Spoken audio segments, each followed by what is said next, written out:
Саламатсыздарбы, урматтуу достор. Карантин убагында кечкисин биз бири-бирибиз менен тажрыйба алмашып, анча-мынча окуган китептерибиз менен ой бөлүшүп турганыбыз туура деп эсептейм. Мындан ары ошентип турайын деп чечтим. Мына сотторду оңдомоюнча, деги эле сот системасын оңдомоюнча өлкөнү өзгөртүүгө болобу деген суроого мен бүгүн чаккан бир өлкөнүн тажрыйбасы менен сиздерге жооп бергим келип турат. Мына Грузияда 2003 жылы Роза инкылабы болгон, андан кийин Саакашвили баштаган саясий лидерлер келип, ошол 10 жылга жакын убакыттын ичинде өлкөнү бир топ чоң реформаларды жасап, өзгөртүүгө жетишишкен.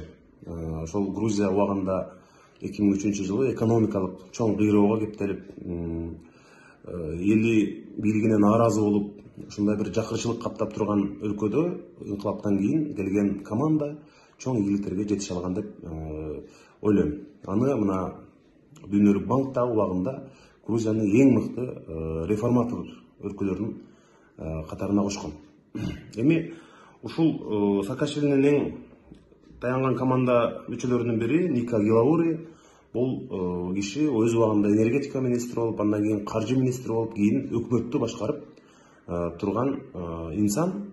Ошол киши өзүнүн басып өткөн ошо Грузиядагы жасаган иштери жөнүндө, Грузиядагы өзгөртүүлөр, анын ичинде кемчиликтер тууралуу атайын практикадагы экономика деген китебин чыгарган.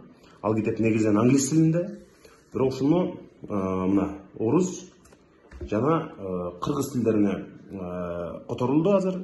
Ушул китепти котортуп каржылаган Жогорку Кеңештин депутаты Алтынбек Сулаймановго чоң ыраазычылык билдирем.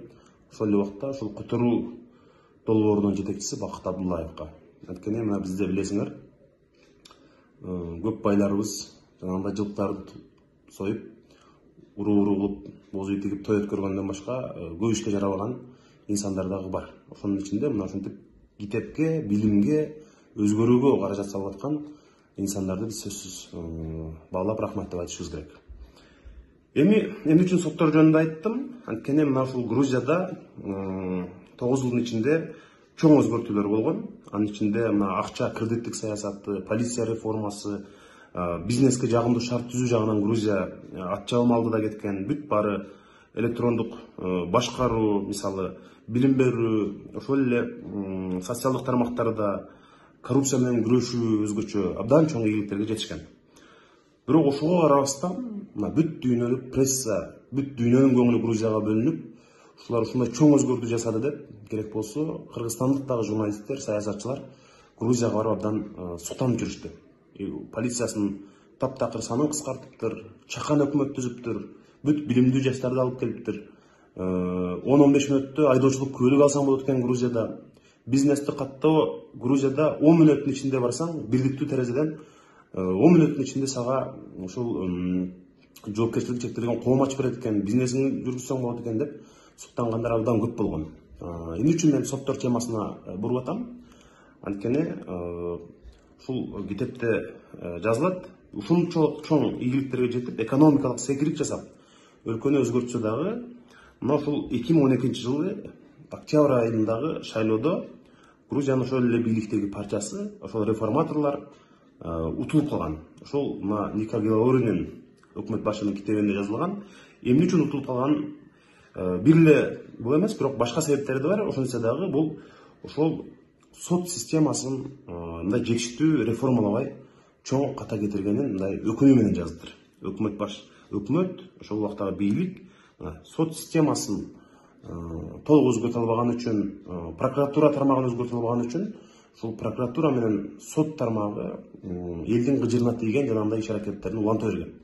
Ошонун кесепетинен эл, алар канчалык өлкөдө өзгөрүү жасаган менен баары бир ушул күч органдары өзгөчө сот менен прокуратура тармагын жетиштүү деңгээлде өзгөртө албай калганы элдин баары бир канчалык колдоосуна ээ болгон менен алардын кыжырдануусун пайда кылып, ошол тармактагы өзгөрүүлөргө нааразы катмар бүт каршы добуш берип, ошонун натыйжасында элдик колдоого алар жетишпей, башка партиялар алдыга озуп чыккан. Эми буга албетте сырткы, ички чоң факторлор дагы күбө, бирок ушул Ника Гилауринин китебинде башка өлкөлөрдө менен өзүнүн тажрыйбасын бөлүшкөндө ушул сот менен прокуратура тармагын түп тамырынан өзгөртүп, аларды ошол өлкөдө адилеттүүлүк, акыйкаттык толук калыптанмайынча өлкөдө чоң өзгөртүү болду деп айтууга кыйын экендигин белгилеп өткөн. Ошондуктан бул дагы биз үчүн чоң тажрыйба, биздин бийликтер үчүн, биздин күч органдары үчүн, болочоктогу лидер болом, өлкөнү башкарам, мамлекетке кызмат кылам дегендер үчүн дагы менимче бул чоң сабак боло турган окуялардын бири деп ойлойм. Биз албетте башка бир өлкөнүн өзгөртүүлөрүн ошол бойдон эле көчүрүп алып келип Кыргызстанга алып келебиз деген туура эмес.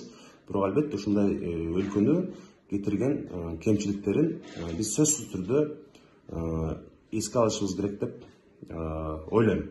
Мындан кийин биз Грузиядагы ушул полиция реформасын, башка өзгөртүүлөрдү бир эле Грузия эмес, башка мамлекеттердин тажрыйбасын дагы биз сөзсүз сиздер менен бөлүшүп турабыз деп ойлойм. Эмне үчүн мен бул сот тармагына токтолдум? Анткени бизге мына депутат катары арыздангандар, кат жазгандар, бүт ушул адилетсиздик, акыйкатсыздыкка кабыл аткандардын бардыгы ушул Кыргызстанда сот жана прокуратура, ушул күч органдарына кескин нааразы экенин билдирип келишет.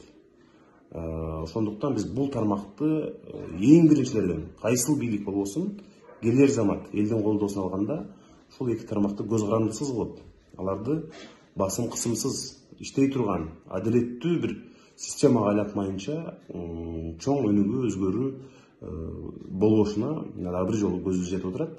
Бул бизде эле эмес, мына бүт дүйнөдө ошондой экенин мына ушул практикадагы экономика китебинде жазылган.